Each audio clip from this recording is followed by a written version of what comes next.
General disclaimer. Welcome to this official presentation on Affiliate Marketing Model 3.0. All presenters are providing their services on a volunteer basis and are active participants in all products they are presenting. Their views and opinions do not necessarily reflect those of the organisation. While we aim for accuracy, errors may occur. All content is for informational purposes only. The information provided is general and not personalised advice. We are not liable for any losses. We provide information and systems, but we do not endorse any purchases of memberships. Your decisions are yours alone, so we advise conducting thorough research. If uncertain, seek guidance from a qualified professional. Attendees accept these terms by continuing to view this presentation. Let's explore affiliate marketing cautiously and curiously.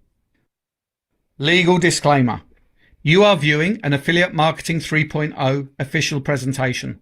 All products and services, their component parts and operating methods and systems, either provided by or created by Affiliate Marketing 3.0, belong solely to Affiliate Marketing 3.0.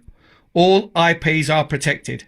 Anyone copying, distributing, or reselling any Affiliate Marketing 3.0 product without express permission risks serious legal consequences. Any unauthorized broadcasting, live streaming, or social media sharing of Affiliate Marketing 3.0 presentations is strictly prohibited. Downloading and re-uploading presentations without permission violates copyright law and may also lead to legal consequences.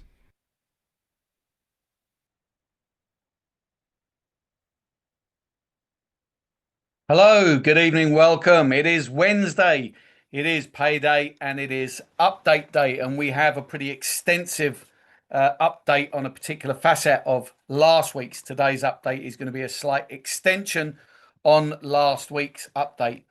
Now, we don't have Chavez with us again this week. He is still traveling and arranging and finalizing everything to do with Liquid Pay. And for anybody that isn't aware, we have been testing DO banking this week. So we are drawing closer and closer to the finalizing of DO banking within Liquid Pay.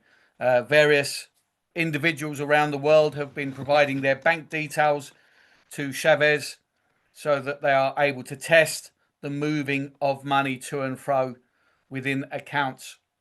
So Liquid Pay is slowly making its way there, but obviously Chavez is traveling, finalizing all of those details. We don't have Lucky with us either this week. Lucky is also traveling.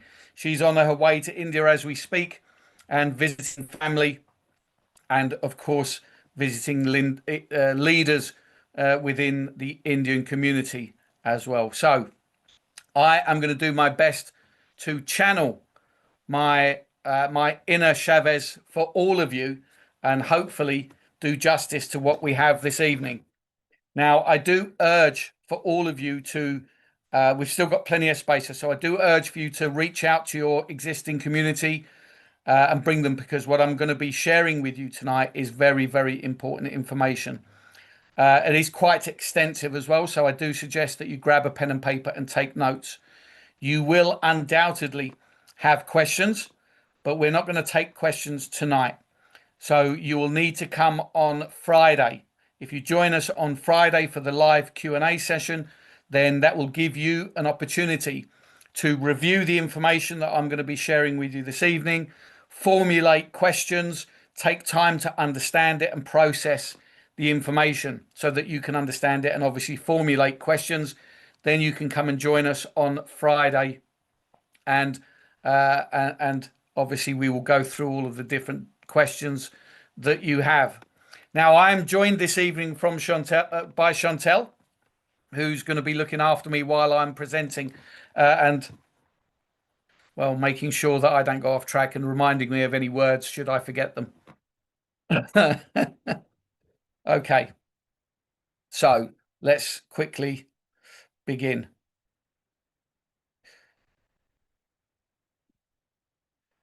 Let me get rid of that. Now, last week, on last week's update, you may remember we talked about this, the Stability Reserve Initiative. Okay, so tonight I'm going to be going into much more detail on this Stability Reserve Initiative, which is going to secure the future of 3FO.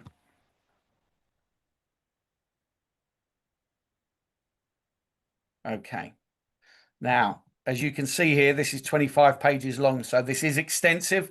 So I do urge you again, grab a pen and paper, take notes, because there's going to be lots of information here. Now, the Ethereum reserve concept, from gold stability to Ethereum digital sovereignty.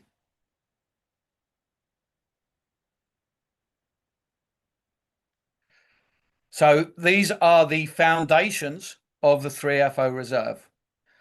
The reserves have historically been tools to power gold once backed. Let me start that again. Reserves have historically been tools of power. Gold once backed currencies, foreign exchange reserves stabilized economies, and now digital assets are redefining strategic treasury models. The 3FO Ethereum reserve is designed as a structured digital reserve mechanism built to strengthen the ecosystem, anchor long-term value, create structural stability, and align yield generation with reserve growth. Where traditional reserves protected nations, Ethereum reserves will empower ecosystems. So this page is basically saying that the objective of this reserve is to strengthen the 3FO ecosystem. And by having a strategic reserve or treasury, there you go, then this will stabilize 3FO. So when we have periods of volatility within the crypto space, then this will enable 3FO to respond, react, and protect not just the company, but also the community. So let's look at the evolution of reserves: gold era, fiat era, and the digital reserve era. So the gold standard, this was scarcity-backed trust with limited supply and monetary discipline. With the fiat standard, this was flexible and inflationary, a policy-driven expansion. And with the Ethereum reserve standard, the 3FO model that we're creating, this is a programmable scarcity, on-chain transparency, and yield integrated backing. So this is about using Ethereum as that reserve to protect the 3FO ecosystem, to protect the finances of the company, and of course, protect everybody within the 3FO community as well. As we move forward and continue to grow the ecosystem, and who knows which direction we will be taking over the next few years as we increase our product list, and as we grow as a community, we have many more opportunities to diversify, as we saw from the 3-year roadmap for those who joined on Sunday. Okay. Now, Ethereum is not just digital gold. It is programmable financial infrastructure. Unlike gold, it can generate yield through staking. It can power DeFi, decentralized finance projects. It can anchor smart contracts, and it can integrate directly into protocol mechanics. The 3FO reserve doesn't just hold Ethereum, it strategically deploys Ethereum. So this is about using the Ethereum ecosystem, the Ethereum as an asset in different ways, and using it to generate more and more protection, more and more stability within our ecosystem.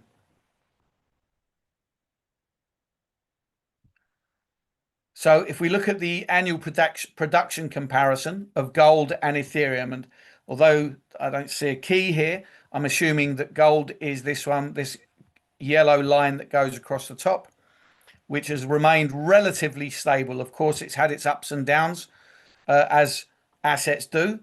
but overall you can see it's relatively stable. Whereas if this is the Ethereum one, and I'm assuming that this is Ethereum in red, you can see it goes up and peaks and comes down, but I don't know, it may be the other way around, I'm not sure, I'm just assuming.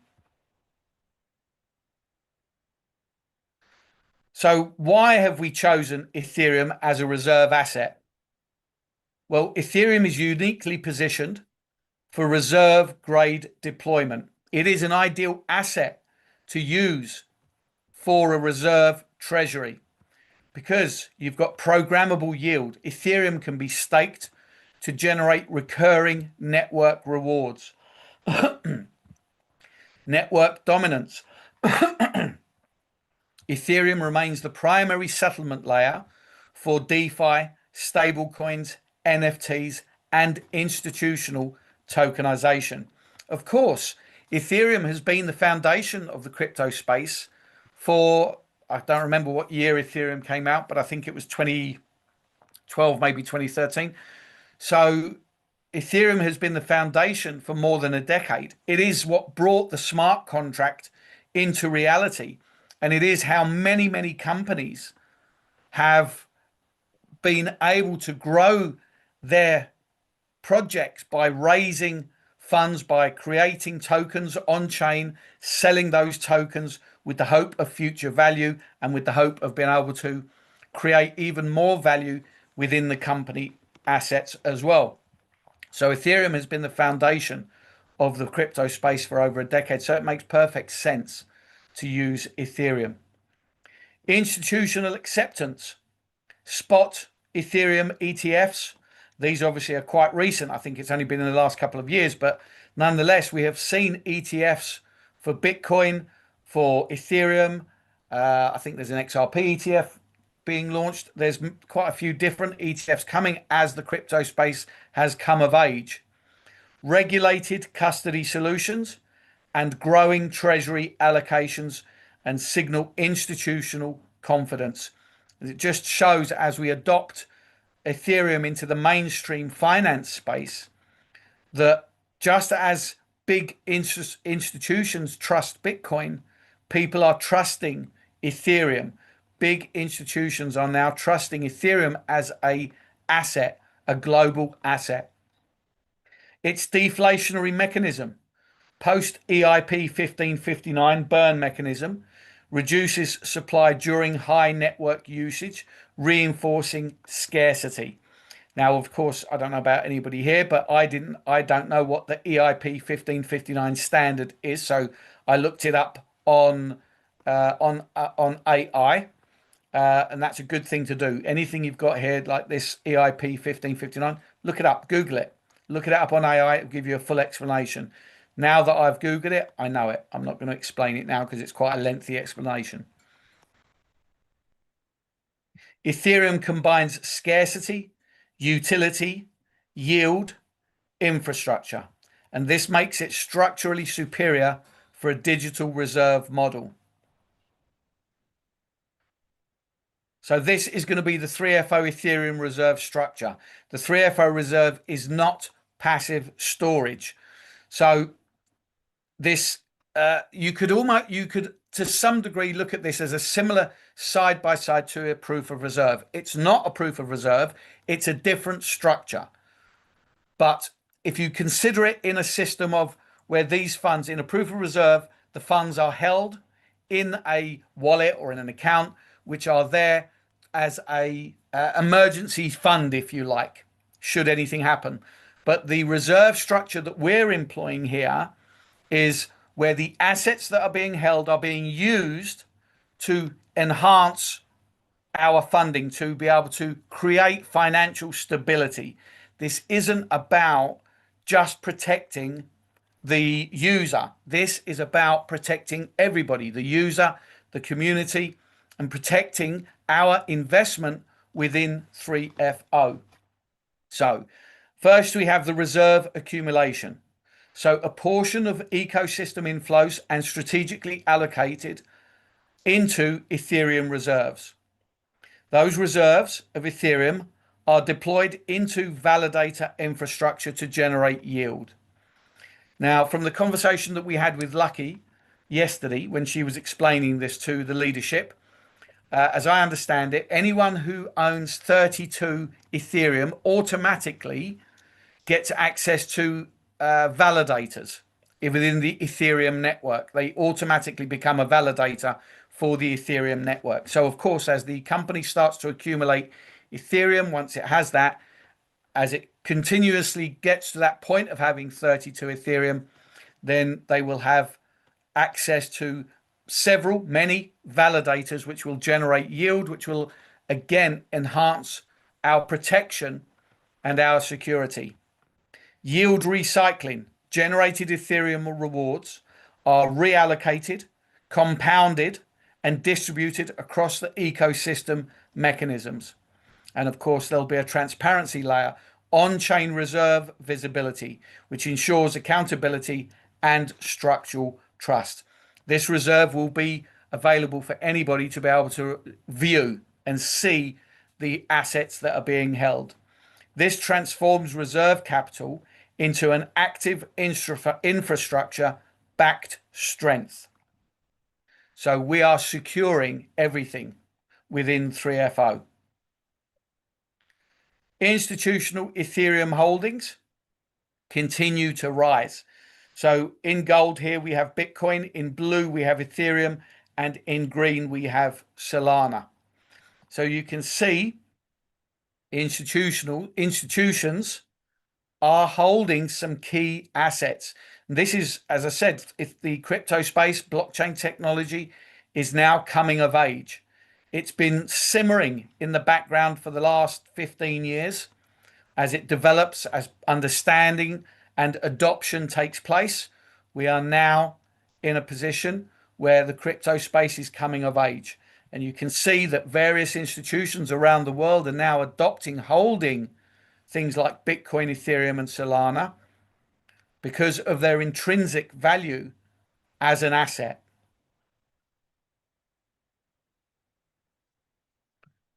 So global positions of crypto reserves as of January 2026. Now, I'm not going to read out every single one of these. You can screenshot this if you wish, but I'll just read out the top three. So you can see the United States, America, is holding between 325,000 and 328,000 Bitcoin. That is $28 to $35 billion worth of Bitcoin. That's, as a percent of the total supply, that's 1.55, between 1.55 and 1.5%. And they've done this with seizures, where they've seized it from criminal activity. Strategic reserve was established in 2025. China is holding 190,000 to 194,000 Bitcoin, which is about 16 to 20 billion, which is about 0.9 to 0.92% of the total supply. And again, through seizing it, one would assume through where they were seized it from criminal activity. And United Kingdom, which actually was a surprise to me, we are holding, it would seem, 61,000 to 61,250 Bitcoin, which is about $5 to $6.6 billion worth, which is 0.29%. And again, it would seem that this has been accumulated by seizing it, one would assume, from criminal activity. Of course, you can go through the rest of these yourself. If you've screenshotted this and this is recorded, you'll be able to go and look at it on YouTube also. But you can see either way, companies and governments, big institutional investment projects and companies are accumulating these crypto assets. There's a reason for that. Remember, these the governments and institutions, they are planning years and years ahead, and they are seeing way into the future, much further into the future than we are, because they are at the cutting edge of the conversation. So if these institutions and governments are participating, banks and everything are participating, then it's only right that we should join the party. Okay, strategic purpose of the 3FO Ethereum reserve. The Ethereum reserve serves multiple strategic roles. As a stability anchor, it acts as a digital treasury, buffer for ecosystem continuity. Yield engine creates recurring Ethereum generation via staking participation. Sovereign layer, it reduces dependency on external liquidity reliance. As a growth catalyst, the reserve-backed confidence attracts capital and strengthens long-term positioning. Institutional parallels. So corporations and sovereign funds increasingly integrate digital assets into their treasury strategies. Similarly, 3FO integrates Ethereum at the protocol level, not as a speculation, but as infrastructure. Traditional treasury is consisting of cash plus bonds. A modern digital treasury is holding Ethereum using staking systems and yield integration. The 3FO Ethereum reserve mirrors institutional discipline with decentralized execution. So ETF cumulative flows. Okay, this isn't going to be necessarily easy to understand, but again, you can screenshot this and have a look for yourself at a later stage. But you can see here, 21 shares, Invesco, Vanek, Franklin, BlackRock, Bitwise, Fidelity, Ethereum USD. You can see this is where the investments into Ethereum are coming from. Yeah. Risk and opportunity framework. So risks, market volatility, regulatory evolution, smart contract exposure. Strategic mitigation, structured allocation models, validator grade infrastructure, multi-layer custody protocols. Opportunities, expanding Ethereum adoption, institutional ETF inflows, growing on-chain economic activity, deflationary supply mechanics. So this one, I don't think I can really add much to. When Chavez comes, he can perhaps come and shed a bit more light on this particular page. But basically what you're looking at is another layer of, this is a layer of protection. This is talking about protecting the strategies being used to mitigate risks and to protect the ecosystem. 3FO is still a baby. We are still accumulating assets. And it is once we have the minimum amount, whatever that might be, of assets, it won't be until we have that amount of assets in the treasury as a company that this will be a fully protected system. Obviously, because we've got a limited amount of assets at the moment, we are very subject to be affected by the volatility in the marketplace. As we've seen over the last couple of months, Ethereum has dropped by 30, 40, 50%, which has meant that we've had to manage the assets within 3FO.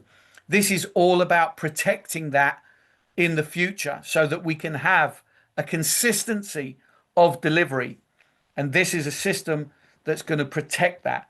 So there are risks involved when you look at market volatility and regulatory evolution. We don't know what regulations are going to come into place. Of course, there are individuals or companies that are constantly trying to attack the smart contracts. So there is a strategic system being put in place to protect against market volatility and the evolution of regulatory infrastructure, and of course protecting the smart contracts involved in our ecosystem. So that's how I'm interpreting this page, is this is about putting safety features in place to protect our ecosystem. 3FO digital reserve thesis. The world moved from gold-backed currencies and fiat-driven systems that are now programmable digital reserves. The 3FO Ethereum reserve represents a shift from passive holding to active yield-generating reserve infrastructure. This is not speculation, it is structural alignment. It's not short-term positioning, It is long-term digital sovereignty. It's all about keeping control, enabling us. Remember, on the 3-year roadmap, this is all heading towards being a DAO, where we will all have voting rights. So this is about keeping control of our assets, keeping control of our company, keeping control of our future. So the reserve accumulation model. The strength of a reserve lies in its disciplined accumulation, and the 3FO Ethereum reserve follows a structured intake model. The sources of reserve growth: ecosystem allocation percentages, treasury direct capital deployment, yield reinvestment mechanism, strategic partner inflows, product linked reserve contributions. Rather than sporadic purchases, the model focuses on systematic Ethereum accumulation, cyclical reinforcement, long-term treasury strengthening. Reserve growth is algorithmically aligned, not emotionally driven. So this is all being executed in a professional, strategic fashion.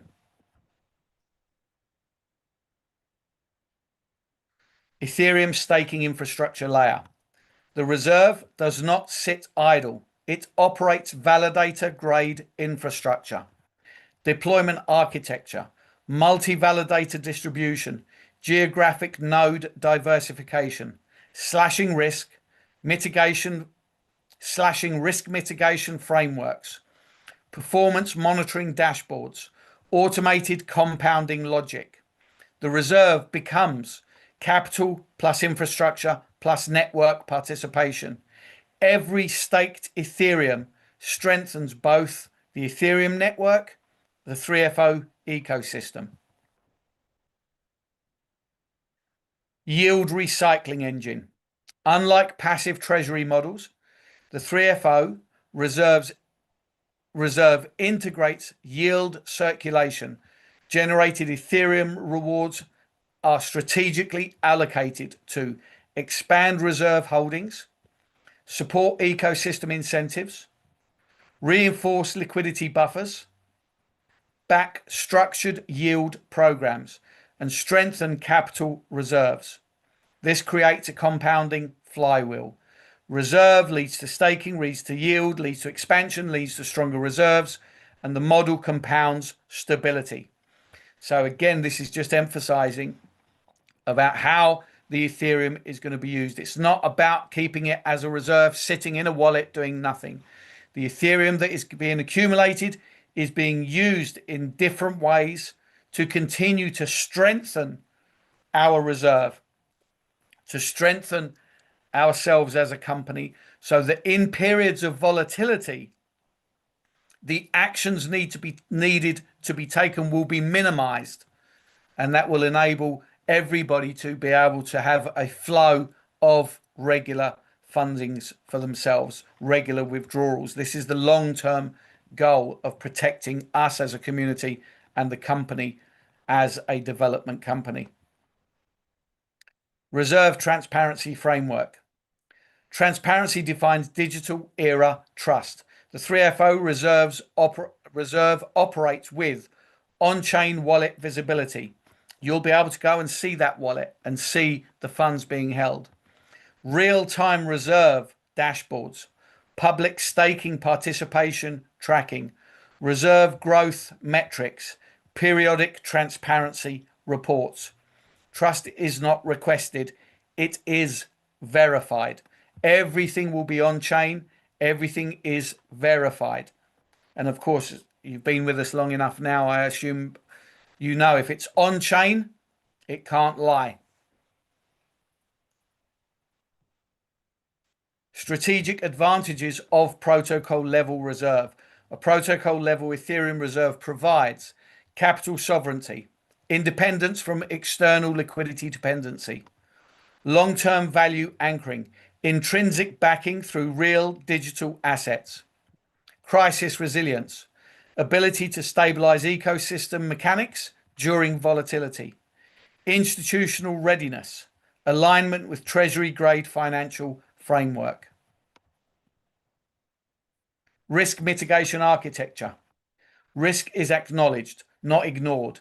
Mitigation includes validator diversification, multi-signatory treasury controls, cold and hot custody separation, insurance, layer integration where applicable, governance oversight frameworks.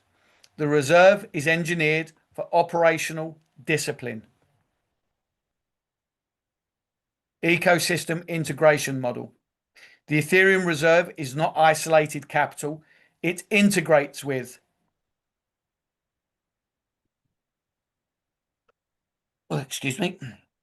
It integrates with yield programs, amplifier products, liquidity reinforcement strategies, treasury operations, strategic ecosystem initiatives. Reserve capital becomes ecosystem capital. Long-term vision. Digital monetary architecture. In the next decade, digital reserves will replace static treasury models. Corporations will hold Ethereum. Protocols will operate validator fleets. Treasuries will be on-chain. The 3FO Ethereum reserve is positioned as a foundational layer of decentralized financial architecture, not just a product, a monetary evolution. So, strategic summary, the 3FO Ethereum reserve delivers programmable digital reserve backing, yield integrated treasury infrastructure, institutional grade transparency, long-term scarcity alignment, compounding capital architecture. This will be the 3FO reserve public address. You can scan it, but it's not operational yet. I scanned it last night. It wasn't operational then. It may be operational by now because the reserve will be going live imminently. Okay. Thank you. 3FO is not just participating in Web3, it is building its own digital reserve standard. So let's review back here because this is how the reserve is going to be created. So every withdrawal will build the reserve. There will no longer be any withdrawal fees, but every time you do a withdrawal, there will be a reserve contribution of 20%. So every time you withdraw, 20% will be deducted. This goes into the reserve. This will protect the entire community and in time enable the free flowing or the limited control of withdrawals. So this is $1 in every 5 that will be going towards the reserve. We now have the internal transfer functionality, and this will be where the 5% fee, withdrawal fee, will be applied. So let me show you that on 3FO. So if you log into your 3FO account and go to My Portfolio, and then if you scroll down to your income wallet, you can see this is the internal transfer option here, these 2 arrows. So this is how it operates.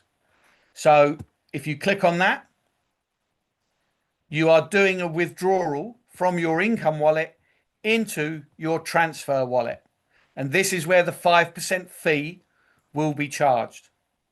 Once you've transferred the funds from your income wallet to your transfer wallet, now you go back to portfolio and you can see here the transfer wallet.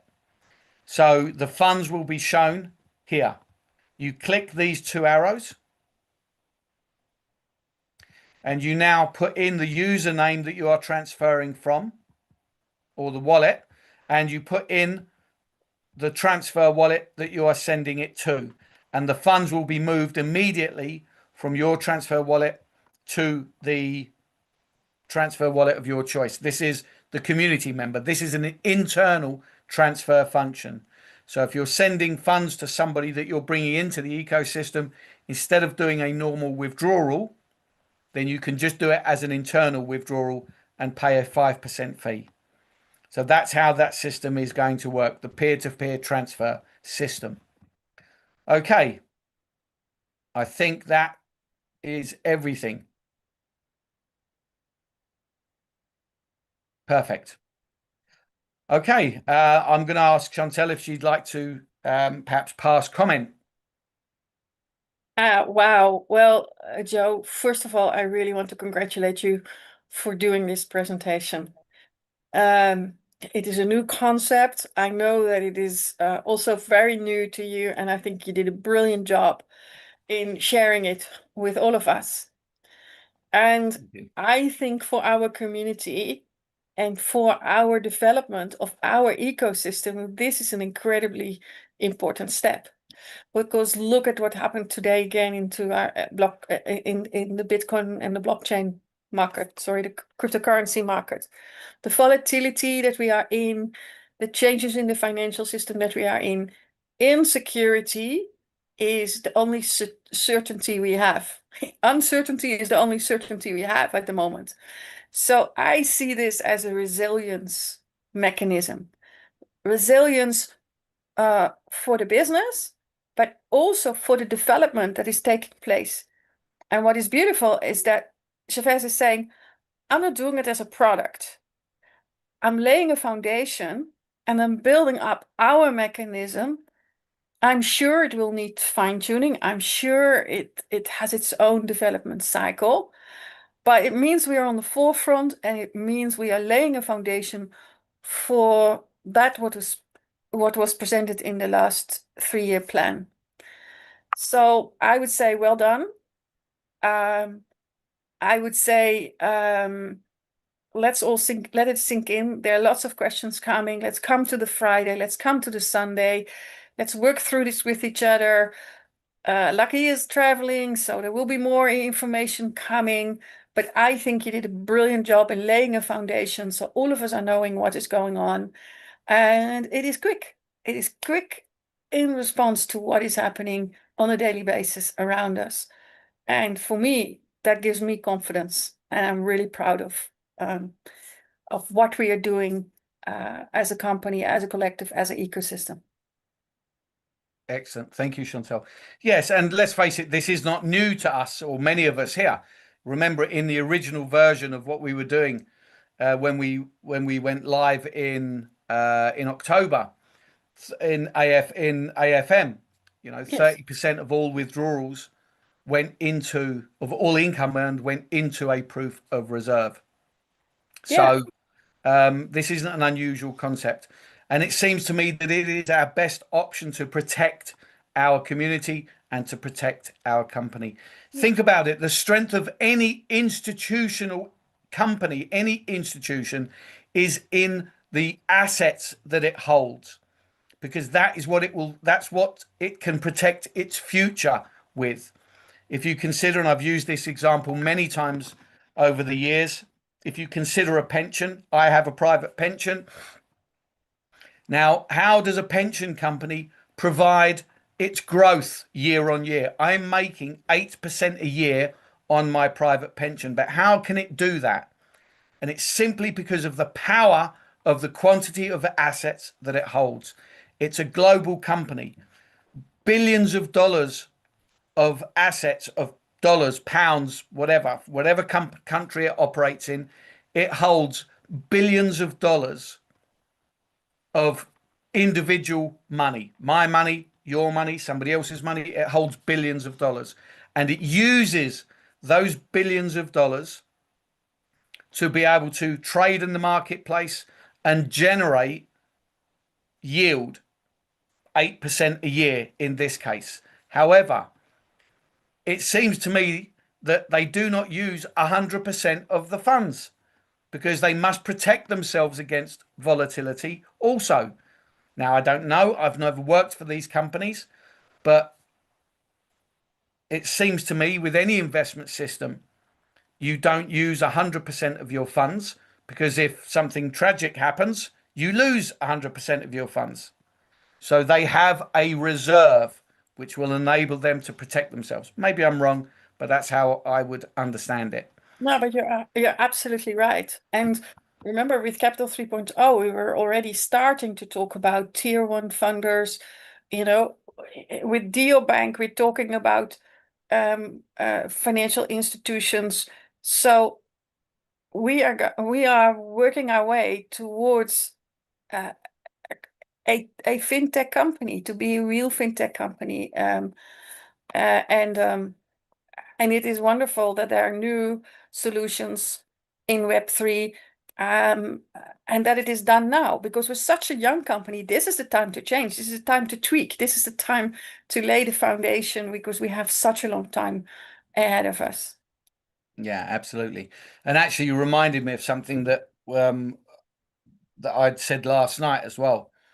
You know, on Sunday, for those of you who joined us on our Sunday community call, I went through the 3-year roadmap. Now, part of that 3-year roadmap was our journey towards being a fully compliant ecosystem where we are intrinsically connected to a regulatory system. As part of that regulatory system, and now as a company that really offers a financial product, it would be required that there is a reserve. I'm sure that would be part of the infrastructure as a financial product, as any financial product.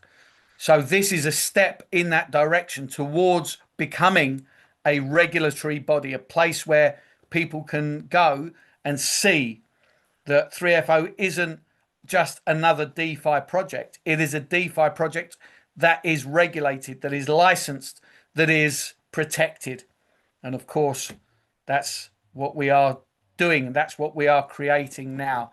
That reserve that protects all of us.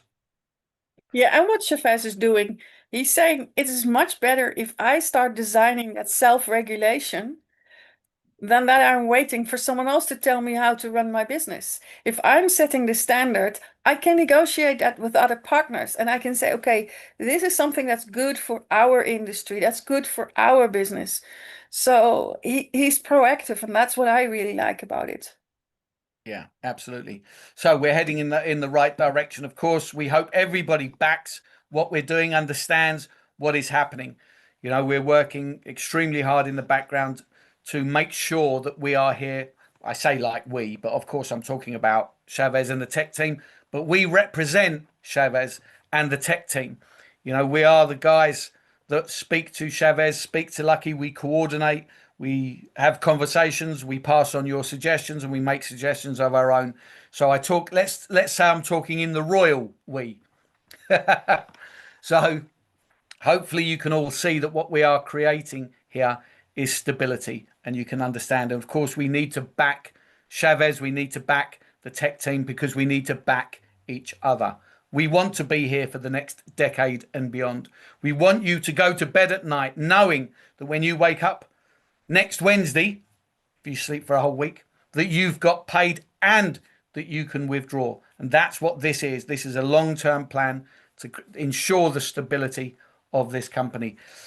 Now, I don't really have any other updates. Okay, so I'm just going to really kind of mention briefly what we talked about yesterday with regards to the P2P platform. As we said on the last update, and I think it was last week where I actually showed the P2P platform live. The P2P platform is up and running. It's ready. It's just not yet been pushed live for the community. We're waiting. They're having some nips and tucks done to create consistency of branding across everything, and the user interface is being integrated. I don't really know much more. That's going to come very soon, but it is pretty much ready. So just as Liquid Pay is on the brink of being fully functional, the P2P is on the brink of being fully functional. With regards to Capital 3.0, remember it was ready, but then I'm going to blame it completely on Carl. But Carl made a suggestion. I think Chantel, I'm going to blame Chantel as well since she's here. Chantel made a suggestion, which meant it was the system that they were going to use changed. So what they were going to do is for every account, for every Capital 3.0 account in AFM, you would open a 3FO account and the assets would be migrated from the AFM account into the 3FO account, which would have meant for those people who opened up 50, 60 accounts, because there were many who opened 50, 60 accounts, 30, 40 accounts and bought a 3FO package in each, bought a Capital 3.0 package in each, it would have proved cumbersome. So the suggestion from Carl and Chantel was to create a system where all of the assets from all of the accounts you own in AFM could be migrated into one account in 3FO. So that's what caused the delay, because it was ready to go. But then with that suggestion, they had to redevelop it and create the system. So they're building that system so that if you've got 2 accounts, 3 accounts, 20 accounts in AFM for Capital 3.0, you'll be able to migrate those assets into one single account in 3FO. So hopefully that won't be too much longer. As I understand it, the creation of this reserve will also facilitate the Capital 3.0 system within 3FO as well. I don't really have any other updates, any extension from anything else that's been said. We need to just be patient. Right now, this reserve was the most important thing to give out to you as a community, because this is being implemented now so that everybody knows. So I don't know if they've instigated the 20% yet, but it's imminent if it hasn't already been pushed live. So just remember, every withdrawal you do now is going to create security for you in the future, for the company in the future. You are contributing to the success and the future prosperity of everybody in this community. I see you putting your hand up, Vaz, but as I said, I don't have any information other than I've relayed tonight, so I'm not really going to be able to answer questions. I think it's best if everybody takes time to process this information, maybe watch the recording again afterwards, and then you can come and join us on Friday, and then we can go over questions on Friday. Okay. Anything that you'd like to add before we close, Chantel? No, I just want to really say thank you so much, Joe, for having taken the time to make yourself familiar with it and giving a brilliant presentation. Thank you very much. Okay, so let's outro out.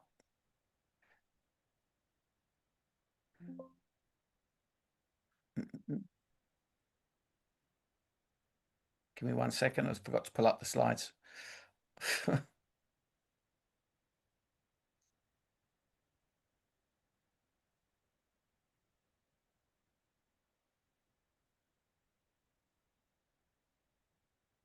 Okay, so everybody's familiar with our itinerary.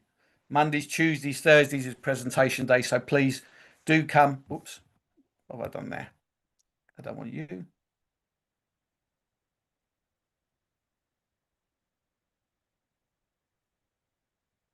I brought up my video editing software by mistake.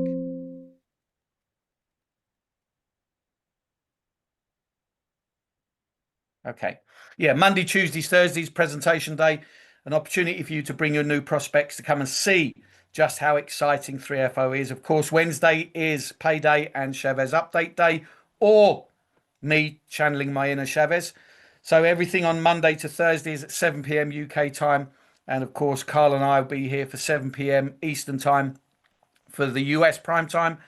Friday is community support, training and Q&A. So come and join us on Friday and bring your questions. Review the information from today, come with your questions, and hopefully we'll be able to answer them. There is only the one event on Friday, so it's 9 p.m. UK time, 4 p.m. Eastern time. Saturday and Sunday, you're free to do with what you wish. Of course, our brand new global leaders meeting, which we are holding on Sundays, every Sunday. We've had 3 so far, had over 130 people on each, and had some fantastic debate, some fantastic conversation. It is proving to be very popular, proving to be very, very interesting. This is not a corporate event. This is a leadership event where you have an opportunity to come and have a voice. We are one community, but we are a community of many voices. So we encourage you to come and join us on Sunday and have your say. There is no conversation that is out of bounds. If you've got something to say, this is the place to come and say it. If you have a suggestion, this is the place to come and suggest it. This is so that we can serve and help understand your needs. And then obviously where we're able to, we'll help you to understand better how the company is pulling things together, how the company is developing and planning to expand through into the future to ensure the wealth of every single person who is now part of the company and future members. So this is every Sunday at 7 p.m. UK time, 12:30 a.m. India time, 11 p.m. UAE time, 2 p.m. EST time, and 11 a.m. PST. Come and join us. Come and be part of the conversation. And of course, if you are in the US, well, it doesn't necessarily have to be in the US, but if you want to come and see us on the US prime time, if you are brand new and you've just invested in an ignition pack, come and see Carl and I at midnight UK time, 7 p.m. EST time. And if you hang around to the end and say hi, then you could qualify to win a $50 miner with a little bit of BTCC so that you can start your mining journey. So come and see us. Okay, there you go. So with that said, I think I will say good night to everybody. Thank you to Chantel for giving me your support, and Sue and Izzy for keeping us on track. And of course, thank you to all of you for coming and showing your support. It is always very, very much appreciated. We've been through the ups and downs and the roller coaster together for the last 2 years. And that means that we are all intrinsically connected, whether we like it or not. So it is great to have you with us, and we look forward to seeing you again on the next presentation. Good night all. Have a great evening.